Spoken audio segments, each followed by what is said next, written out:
അപകട മേഖലയായ കൊപ്പം വളാഞ്ചേരി പാതയിൽ സുരക്ഷാ സംവിധാനങ്ങൾ ഒരുക്കുന്നു. കഴിഞ്ഞ ദിവസം അപകടത്തിൽ യുവാവ് മരിച്ച കൊപ്പം ഒന്നാന്തിപ്പടിയിൽ പാടത്തോട് ചേർന്നുള്ള പാർശ്വഭിത്തികളുടെ നിർമ്മാണമാണ് ഇപ്പോൾ നടക്കുന്നത്. 45 ലക്ഷം രൂപ ചെലവഴിച്ചാണ് ഇവിടെ ഇപ്പോൾ പ്രവൃത്തികൾ നടക്കുന്നത്. കൊപ്പം വളാഞ്ചേരി പാതയിൽ വിവിധയിടങ്ങളിൽ നിരവധി അപകടങ്ങളും ജീവഹാനികളുമാണ് സംഭവിക്കുന്നത്. കഴിഞ്ഞ ദിവസം ഒന്നാന്തിപ്പടിക്ക് സമീപം വാഹനാപകടത്തിൽ യുവാവിന് ജീവൻ നഷ്ടമായിരുന്നു. റോഡിന്റെ വീതി കുറവാണ് അപകടങ്ങൾക്ക് ഇടവരുത്തുന്നത്. പലയിടങ്ങളിലും 2 വലിയ വാഹനങ്ങൾക്ക് വശം കൊടുക്കാനുള്ള സൗകര്യമില്ല. ഒന്നാന്തിപ്പടിയിൽ അല്പമൊന്ന് മാറിയാൽ വാഹനങ്ങൾ പാടത്തേക്ക് മറിയുന്ന അവസ്ഥയാണ്.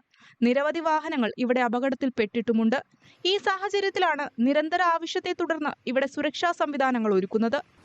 റോഡ് സുരക്ഷയുമായി ബന്ധപ്പെട്ട് മുഹമ്മദ് മുഹസിൻ MLA നൽകിയ നിർദ്ദേശത്തെ തുടർന്ന് പാർശ്വഭിത്തി നിർമ്മാണം ഉൾപ്പെടെയുള്ള പ്രവൃത്തികൾ നടപ്പാക്കാൻ ഫണ്ട് ലഭ്യമായതോടെയാണ് പ്രവൃത്തികൾ ആരംഭിച്ചത്. 1 മാസത്തിനകം തന്നെ ഇവിടുത്തെ പ്രവൃത്തികൾ പൂർത്തിയാക്കാനാണ് തീരുമാനം. ഈ റോഡ് നമുക്കറിയാം, നേരത്തെ ഇതിന്റെ സർഫസ് ചെയ്യുന്ന പ്രവർത്തനം നടത്തി 2 സൈഡിലും അത്യാവശ്യം വേണ്ട സ്ഥലങ്ങളിലൊക്കെ ഡ്രെയിനേജ്, അതോടൊപ്പം തന്നെ മറ്റു ഐറിഷ് ഡ്രെയിൻ അടക്കമുള്ള കാര്യങ്ങൾ ചെയ്തിരുന്നു. ഇനി സൈഡ് പ്രൊട്ടക്ഷൻ ചെയ്യാത്ത ചില ഭാഗങ്ങൾ അപകടങ്ങളുണ്ട്. അത് ഓരോന്നോരോന്ന് പടിപടിയായിട്ട് ചെയ്യുകയാണ്.